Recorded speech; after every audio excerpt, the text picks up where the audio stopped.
Mucho antes de que existiera Alemania como nación o incluso como concepto político. Estas tierras ya estaban habitadas por seres humanos desde tiempos prehistóricos. Tras el retroceso de los grandes glaciares al final de la última edad de hielo, el clima de Europa Central comenzó a volverse más templado, permitiendo que pequeños grupos de cazadores recolectores se desplazaran hacia la región que hoy conocemos como Alemania. Estas comunidades humanas dependían completamente de la naturaleza para sobrevivir.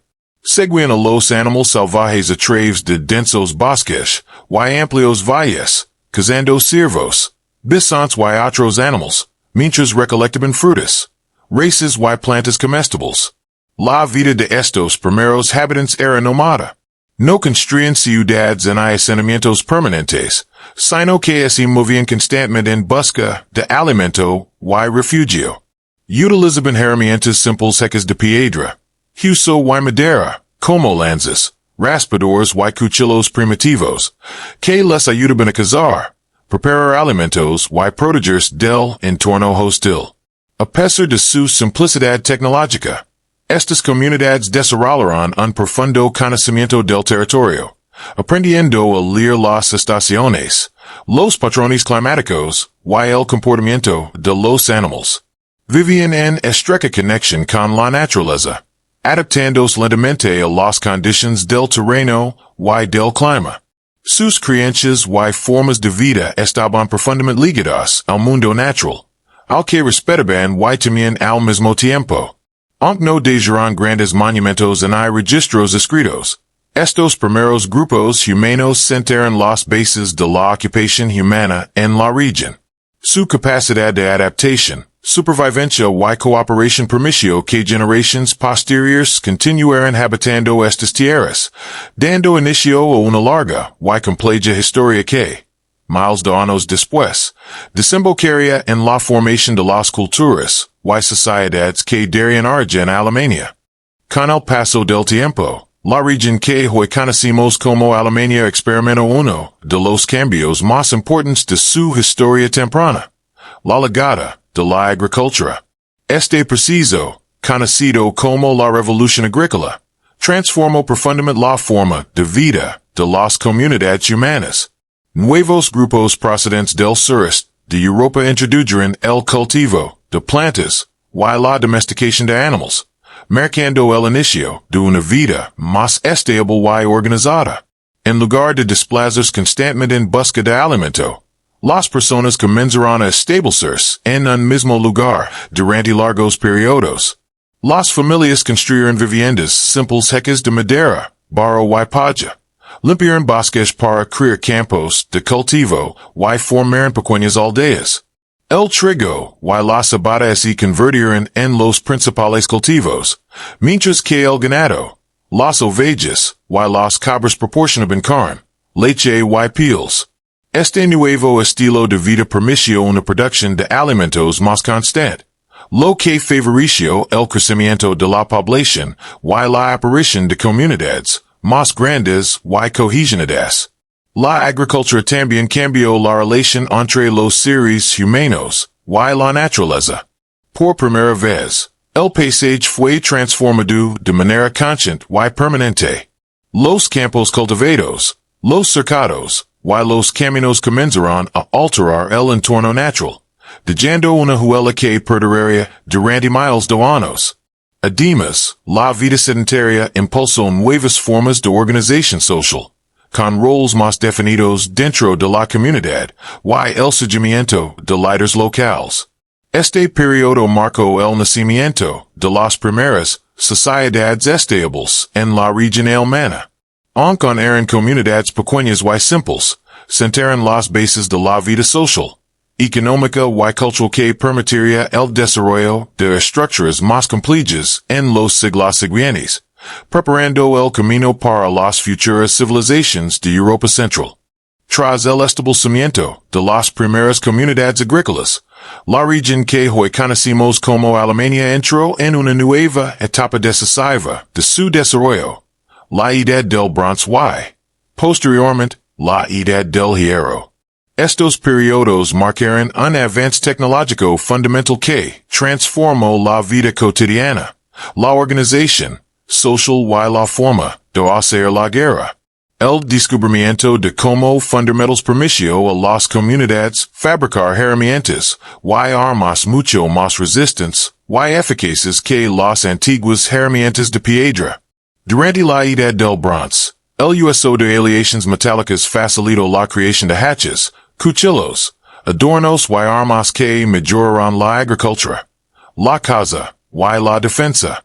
Este progreso impulsó el comercio a larga distancia, y que los metals y las materias primas no siempre se encontraban localmente.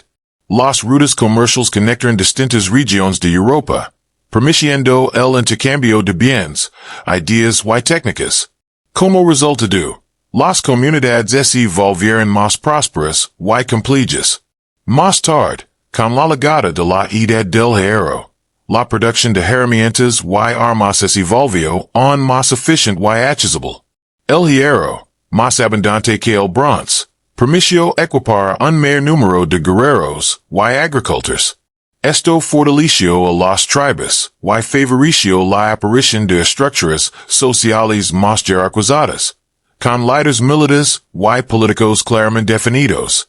Las aldeas crecieron y algunas se transformaron en centros fortificados, utilizados tanto para la defensa como para el control del territorio. Este desarrollo tecnológico contribuyó al surgimiento de identidades culturales diferenciadas en toda la región. Las comunidades comenzaron a reconocerse como parte de grupos más amplios, unidos por tradiciones, costumbres y formas de vida comunes. La Edad del Bronce y del Hierro sentó así las bases para el nacimiento de las grandes culturas tribales que dominarían la historia temprana de Alemania y Europa Central.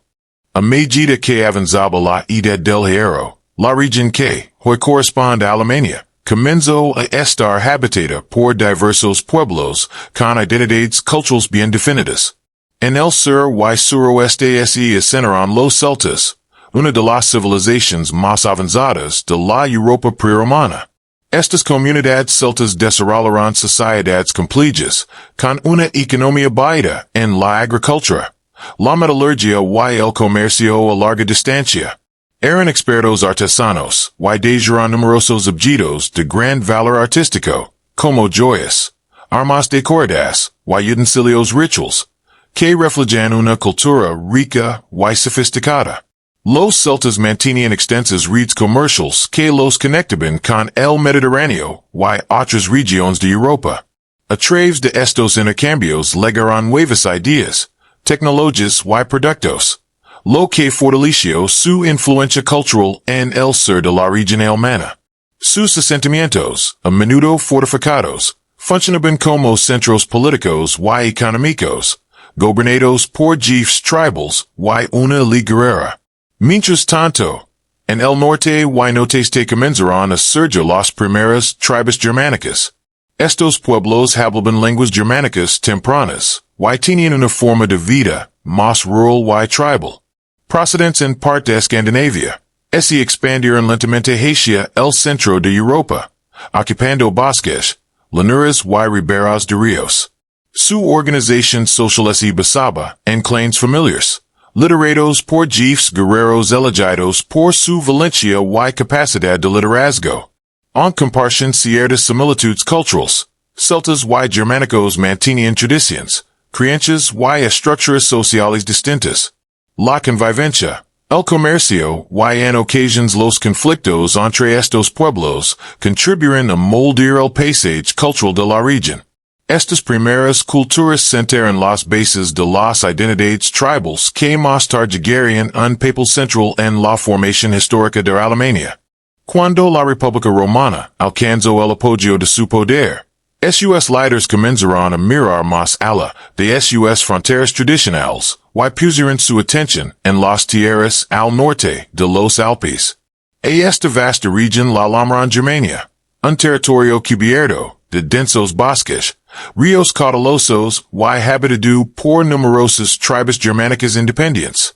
Para los romanos, Estas tierras representaban tanto una amenaza potencial como una oportunidad de expansión, similar a la conquista previa de la Galia.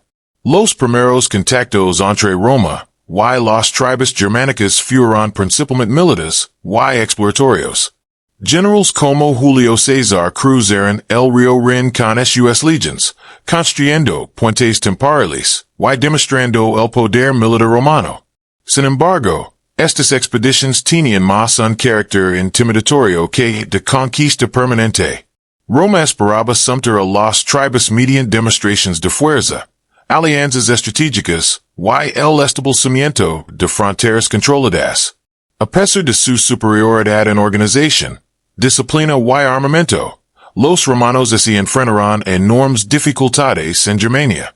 El terreno era desconocido y hostil. Los caminos eran escasos, y el clima severo complicaba las campañas militares.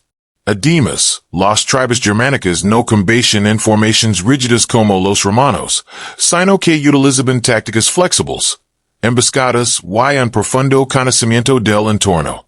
Estos primeros encuentros dejaron claro que Germania no sería fácil de dominar.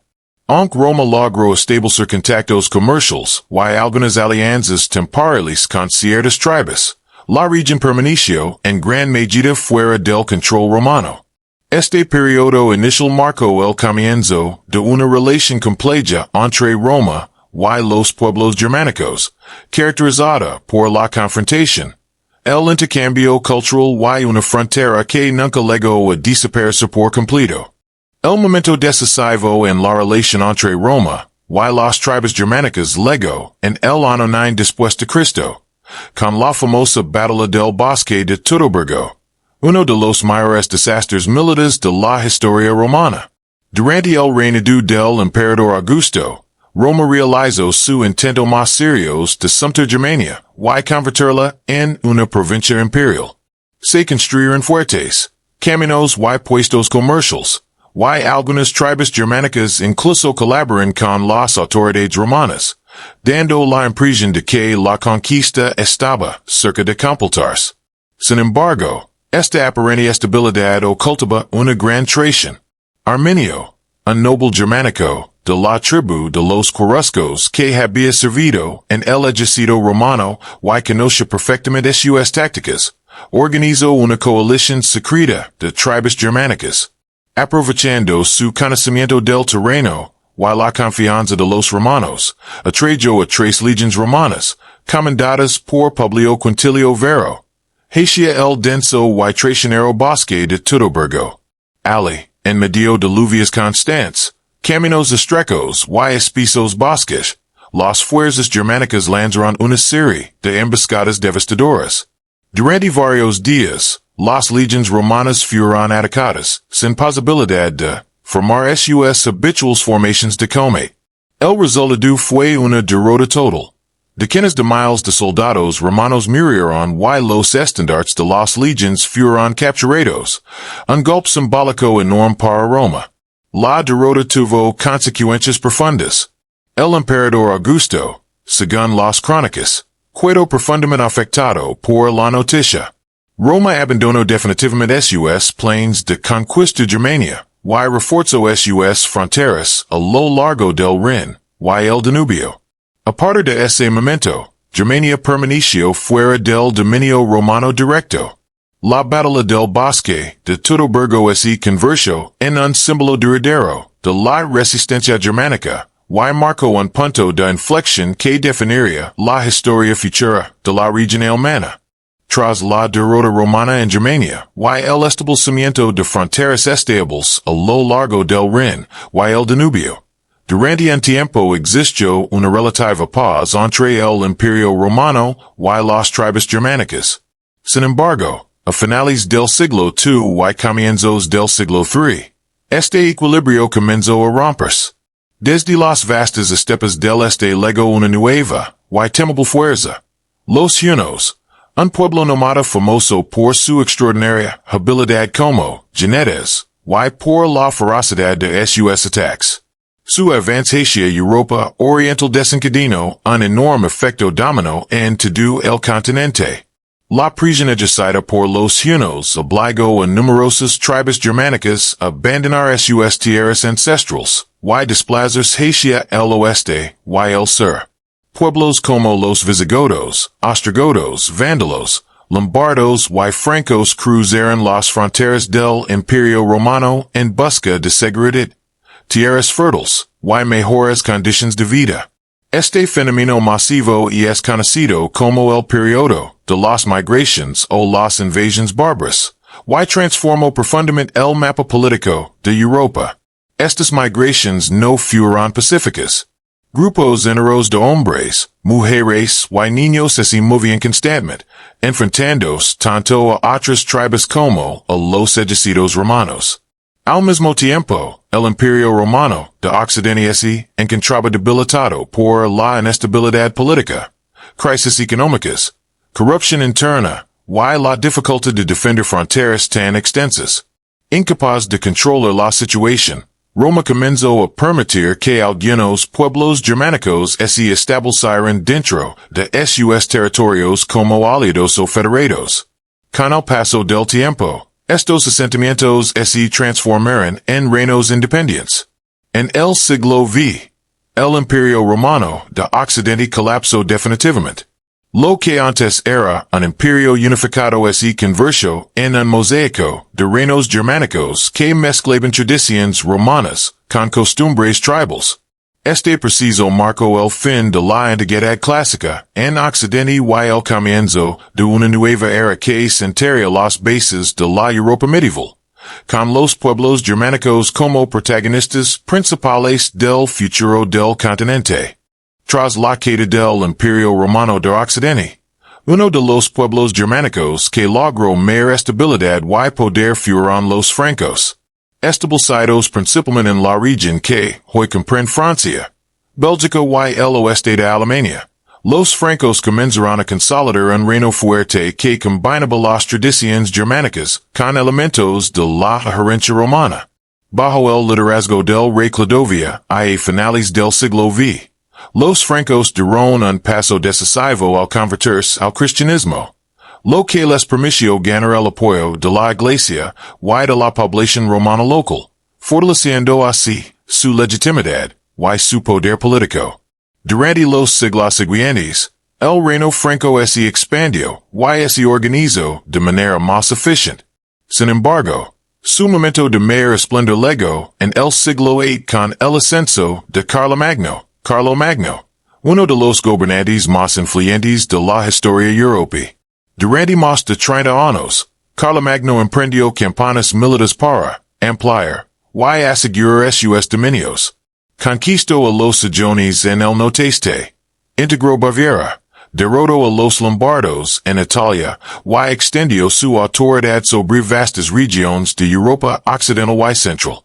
El poder de Carlomagno no se limitó al ámbito militar.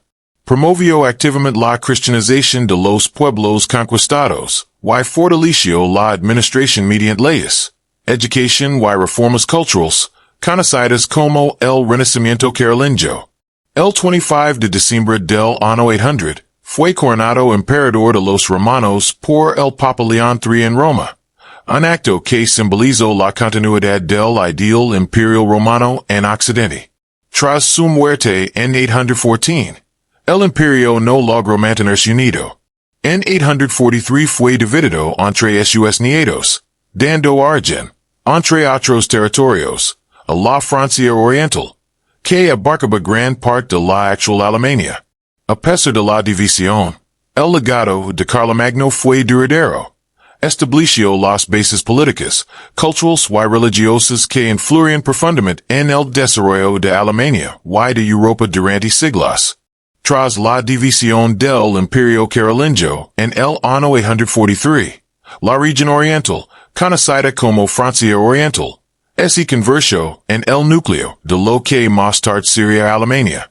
Este territorio estaba gobernado inicialmente por los descendientes carolingios, pero la falta de una autoridad central fuerte y la presión constante de invasiones externas provocaron la fragmentación del poder en numerosos ducados y señoríos locales. Aun así, comenzó a surgir una identidad política germánica más definida.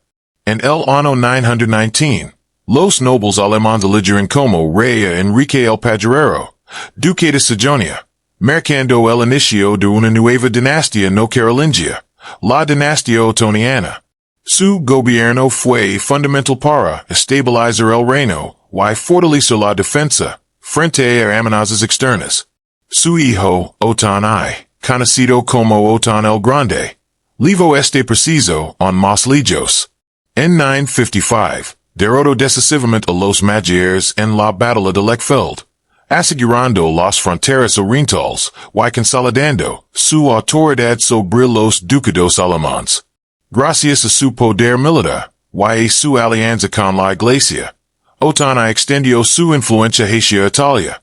En el año 962, fue coronado emperador del Sacro Imperio Romano, reviviendo el ideal imperial de Carlomagno. Este acto marcó el nacimiento formal del Sacro Imperio Romano Germánico, una entidad política que dominaría gran parte de Europa Central durante siglos. Sin embargo, el imperio nunca fue un estado unificado en el sentido moderno. Estaba compuesto por un complejo sistema feudal de ducados, condados, obispados y ciudades libres, cada uno con amplia autonomía. A pesar de esta fragmentación, el Sacro Imperio proporcionó un marco político, cultural y religioso común que ayudó a mantener unida a la región alemana. Este periodo fue crucial para definir la identidad política de Alemania, estableciendo una continuidad entre los antiguos reinos germánicos y las estructuras medievales que influyeron profundamente en su historia posterior. Durante los siglos XVI y XVII, Alemania vivió transformaciones profundas que marcaron su historia política, religiosa y social. Uno de los eventos más significativos fue la Reforma Protestante, iniciada en 1517 por Martín Lutero, un monje y profesor de teología alemán. Lutero denunció los abusos de la Iglesia Católica, especialmente la venta de indulgencias, y propuso una vuelta a las enseñanzas originales del cristianismo. Sus 95 tesis, difundidas gracias a la imprenta de Gutenberg, se propagaron rápidamente por toda Alemania y Europa, generando un profundo cisma religioso. Mientras que los príncipes del norte y este adoptaron el protestantismo para afirmar su independencia política, las regiones del sur y oeste permanecieron fieles al catolicismo. Estas tensiones derivaron en conflictos prolongados, culminando con la paz de Augsburgo, 1555. Que permitió a cada príncipe decidir la religión oficial de su territorio, aunque no resolvió definitivamente los conflictos que estalarían en la Guerra de los 30 Años, 1618-1648. Tras este devastador conflicto, Alemania quedó fragmentada en cientos de principados, ducados y ciudades libres.